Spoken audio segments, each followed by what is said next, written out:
Dear guests, advisors, members, ladies and gentlemen, welcome to our Hong Kong Spasticity Management Society Inauguration Ceremony.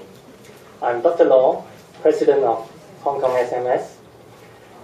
I really want to take this chance to thank you all, because it's always amazing to look at a seed growing into a plant, and it's my great honor that I can witness this society growing from a little seed into a plant. And I wish our society will grow stronger and stronger and taller and taller.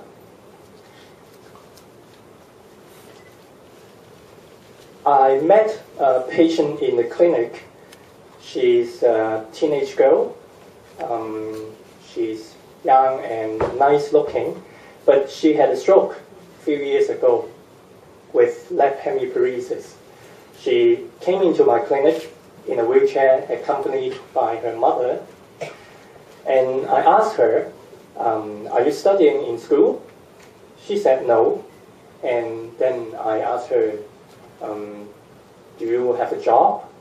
She again said no. Then what do you do all day long?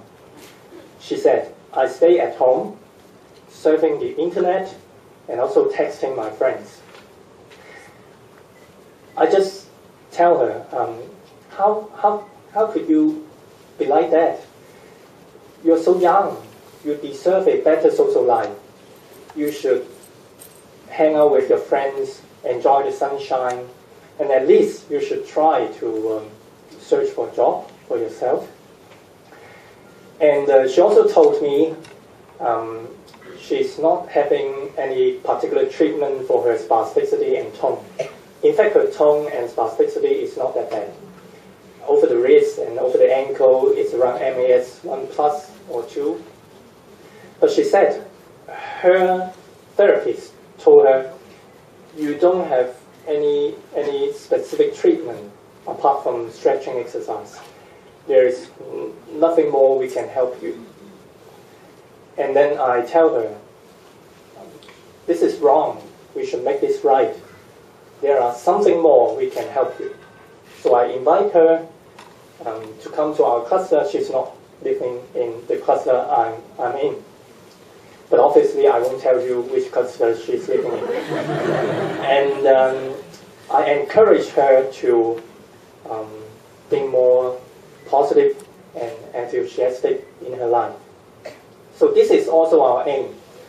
Our society's aim is to improve patients' function, activity, participation, and also quality of life. From that example, I also know that not only the public, but also among the professions are lacking the awareness to the spasticity problem. So here are our objectives of the society.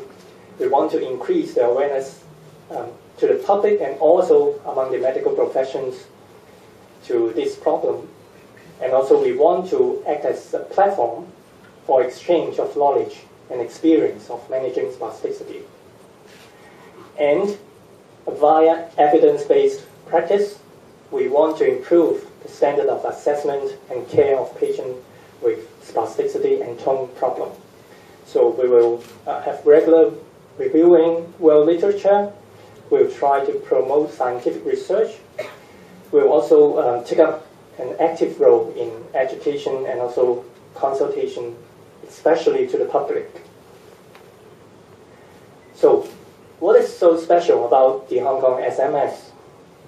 I guess it's probably first in the world, which is a multidisciplinary, non-profit making academic organization which is solely focused on spasticity management. This guy said these things 10 years ago. He said, the interdisciplinary team provide more combined knowledge and skill, clinical expertise, more sensitivity, more compassion, and more understanding for individuals with disabilities. And each specialty provides a unique perspective and expertise to the group. And most important of all the specialties shares the same goal with the patient. So we are just like jigsaw puzzle. We come together with all our expertise to contribute a beautiful picture and a better picture for the patient. So with our mutual trust and mutual respect, we can provide a more personalized, individualized, goal-focused plan for them. I copy and paste this guideline from the National Institute of Health and Clinical Excellency, which is published half a year ago. This guideline focuses on pediatric group patients, but I think it applies to patients of all age. In it, it mentioned about we should deliver care with a team of healthcare professionals, including the physician, nursing, physiotherapy, occupational therapy, orthotics, orthopedic surgery, last but not least, neurosurgery and neurologists. And it also mentioned that we should offer a management program which is implemented together with the patient and the carers, which is individualized and goal-focused. So, in fact, this interdisciplinary team model idea is not new. We can trace it back as early as in the World War II, where all the wounded soldiers having very complex problems requires inputs from different disciplines.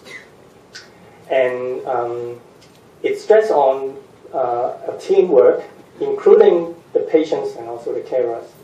And the treatment goal is set by the whole team together. So I just wonder, anyone know this guy?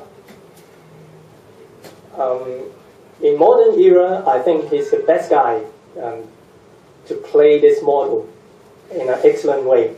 He's the founder of the designing company called Ideal. He is a good friend of Steve Jobs. He invited people from different occupations, including engineer, lawyer, doctors, and even opera singers to design products for different companies. His company also designed the orthopedic clinic of Changji Hospital in Singapore. They focus on a way that is paying special attention to empathize with the end user. So their empathy in designing the products help them to make a wonderful series of Apple products, which is welcomed by most end users. And we hope we can also apply this interdisciplinary concept in our society.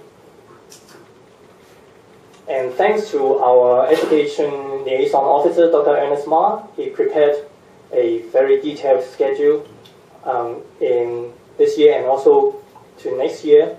We'll have bi-monthly multidisciplinary educational seminars, and this is to convince you that we are determined to provide educational schedule for you. So just focus on this one. The coming one is on March. Please mark on your calendar. In the evening in Kowloon Hospital conference room. We welcome all the members to join us. And the following slides will be a little bit dry, so please bear with me. This is to show you that you are not entered to a trial society. We've reported to the police department and we applied as an organization. And we are in the process of applying as a limited company. So here are the office bearers of our society. I am the president, and Dr. Lam is the vice president, Dr. Tang, vice president, Narita, our honorary secretary, and Dr. Hong at the far back is our honorary treasurer. Our term of office is proposed to be 2 consecutive years, and we'll carry out election in annual general meeting, which most likely will be held within 18 months from today. And currently we have 14 council members. I think the number of ordinary members has exceeded 150 already. And the requirement shall be medical professions or allied health workers who are registered with Hong Kong Medical Council and allied health boards, and who have interest in the field of spasticity management.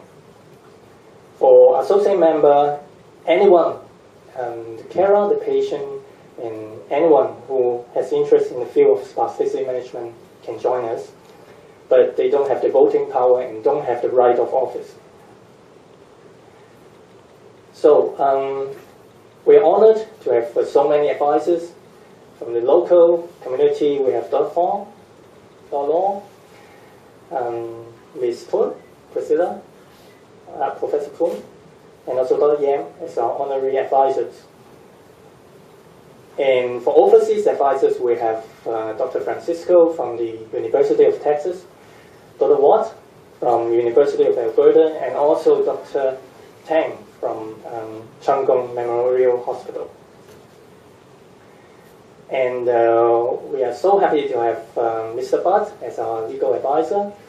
And also, we have Dr. Patrick Wong and his son kindly agreed to be our honorary auditor. Rehabilitation is a lengthy and difficult road for both the patient carers and also us. We hope that along this path we can give them a lift, help them to go uphill and finally reach their destiny.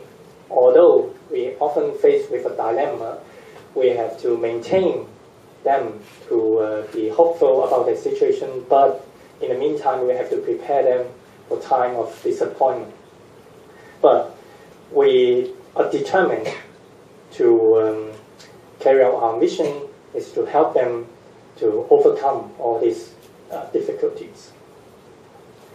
And finally, I would like to express my special thanks to Elegant, who kindly supported us a lot and provided us this nice venue for this ceremony. And I would also like to thank you all again. Without you all here, we can't have this society. Thank you.